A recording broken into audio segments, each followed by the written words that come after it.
What up, fellow league members? It's your commish geese, and we got my boy C-Mail.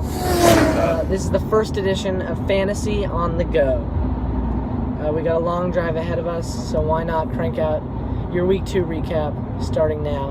I'm 1-1, he's 1-1, but between us, I was victorious last week. If you feel like you need to say anything during the video, feel free to chime in. Other than that, focus on the road ahead. We're going to start off the video with Geese's power rankings. And I'm not a ranking slave, so if I see the rankings, standings, I'm not doing 2-0 guys first, or, you know, I'll sub in people, because I see talent differently. You know, I look at running backs differently than all you guys, and I think it pays off, because I think my running back duo is the best in the league. I just said it out there right now. It is, not gonna lie. Alright, so coming in first, no surprise to anyone, he's a fellow Tohi member of the Tohi Division of Honors, Brendan Byrne. And you know what? They tried to pair the top two teams against each other. They tried to do it. They put the number 2 teams against each other week 1. I'm coming in at second, boys. I'm ranking myself second. You know what? Sure, I'll brag about my team. I've never been more content with my fantasy team than this team right now. I think it's the most balanced team in the Fighting Geese history. So we've got Brendan and Geese coming in at 1 and 2. Coming in at third, if you thought that I would say this in the past 2 years, that Diego would be ranked third, you would call me crazy. But the kid drafted a great team, and he's off to a 2-0 start, looking to be 3-0 in my opinion. I mean, Diego playoff bound for the first, I mean, he could do it. You know, he won the league when we didn't play for money. Doesn't really count for anything. He could be in the playoffs here, and I really, truly believe that. 4, people call them non-contributors. Great team name, by the way, but they're contributing to success this year. I've got Io Bender at number 4. They're going to be a playoff team. They're off to a 2-0 start. We've got great pieces to the puzzle right there. Number 5, he's driving me right now. I got Cameron Miller. Seriously, he put up a great fight last week. I got lucky towards the end, you know, but he has a great team. I'm scared of that team. If I were to play him again, I think it's a toss-up. Number 6. This is an example of me just looking for talent. I've got Blake Fisher, off to an 0-2 start, hopefully 0-3, but he has talent, and I think talent will eventually get you in. Sorry for that one, guys. That's what's going to happen in Fantasy on the Go. It's a low budget film, and it's going to keep falling, so maybe I'll just hold it. But yeah, Blake Fisher's got talent, and I think talent wins in this league, and it'll get in there. Talent wins except for Cyrus, who, spoiler alert, is number 12 on the list. So now we've got 1 through 6, and then we got 12. Let's fill in those gaps. Number 7, another team who's been struggling, but Dean Favaetti, you know, Sacco, he's a playoff bubble team right now, okay? He's number 7. He's going to lose this week, though. Number 8, I don't know how he's doing it. I don't know how he does it, but he's got 2 shit quarterbacks, but he's going to go to 2-1, and it's Mini Geese at number 8. I don't think he's a playoff team, but knowing him, he'll find a way to get lucky, and maybe, just maybe, Bradford finishes the top 10 QB. You don't know, but he's going to be 2-1. I've got him at number 8. Number 9, this is just a disappointment for Chaparralians really across the world.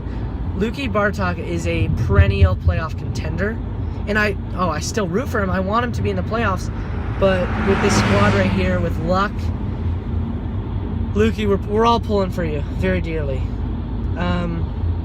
Coming in at number 10, it's the only ESPN team to own Philip Dorsett, which is something to be proud about, I think.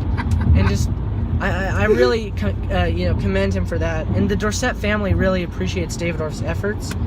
Hopefully he pays off, I don't know, but Davidoff coming in at 10. Then 11, a roller coaster round for Eli Wolf here.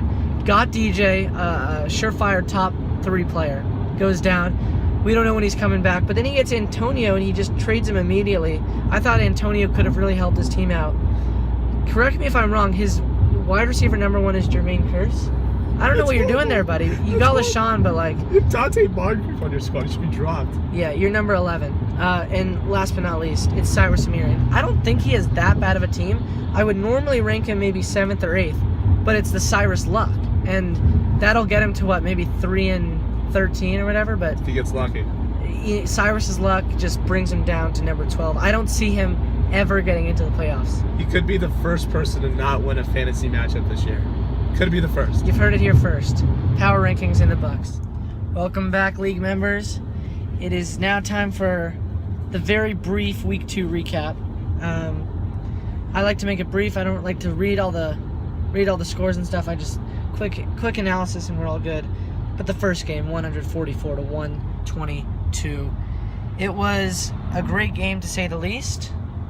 It was a terrific win to say the most. Drew Brees 29, Hyde 15, Montgomery 22. The boys can play on the Fighting Geese this year. And I want everyone to know that, to just be scared of my team, to be worried, to be frightened.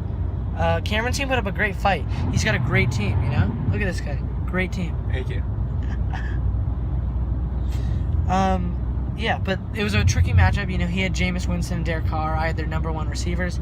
But I'm glad that got out of the way. Now we can kind of be teammates, if you will, you know? During Buccaneers game, Raiders game, you know, I'm rooting for the same thing he's rooting for. Let's move on. Diego, a rout. Cy can predict the future. Hey, Cy, guess what the future is? Another L. I mean, this guy just keeps loses by 40 points here. His team ain't good. Ezekiel Elliott, 8 yards. Ha ha ha. Nice round one sleeper. Diego, great win, buddy. We're all proud of you. The non-contributors versus head Drew in charge. A close game, but a close game of a low-scoring matchup. Non-contributors take the win. What's up with Eli Manning? Is that ever going to get resolved? We'll find out soon Sunday. Congrats. Another Lukey loss. We're concerned. We're worried. David Orff, congrats, buddy. I guess that goes back to the ancient rule where if you have Brady, you never really need to worry about your other guys. Brady put up 40. I mean, Gronk, that's a great duo you got. And you hit up 111 to 98. Good win there. And then the rout of the century. Dean, what is happening with your team?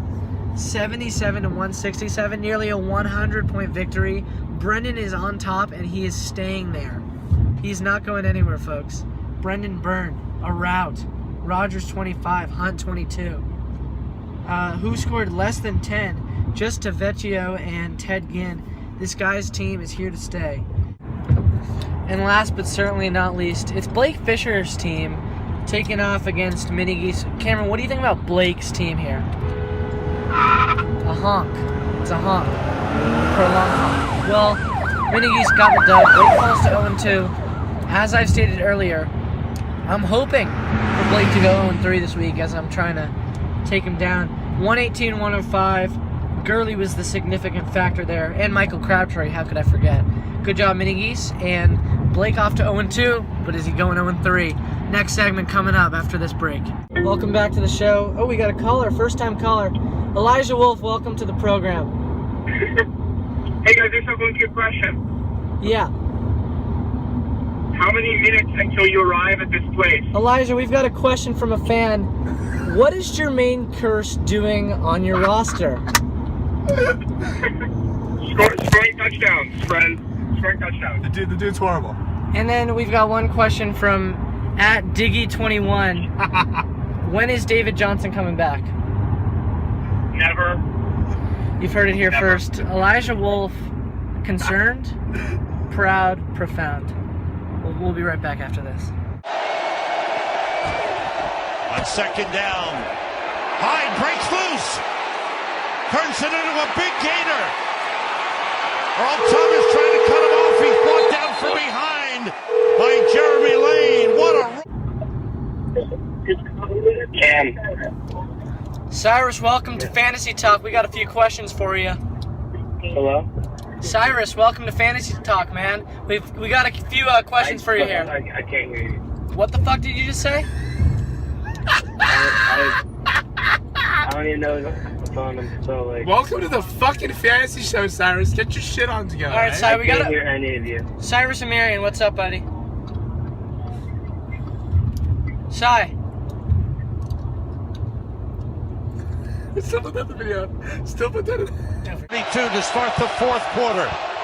Brian Hoyer short to Carlos Hyde up to the 49-yard line. Today, the fans really want to know, first off, in 10 words or less, You're the most unlucky fantasy player in the history of fantasy sports. How does it feel? How does what feel? Are you serious? How does it feel to be the worst fantasy owner in the history of fantasy sports? Oh, it feels fantastic. I love it.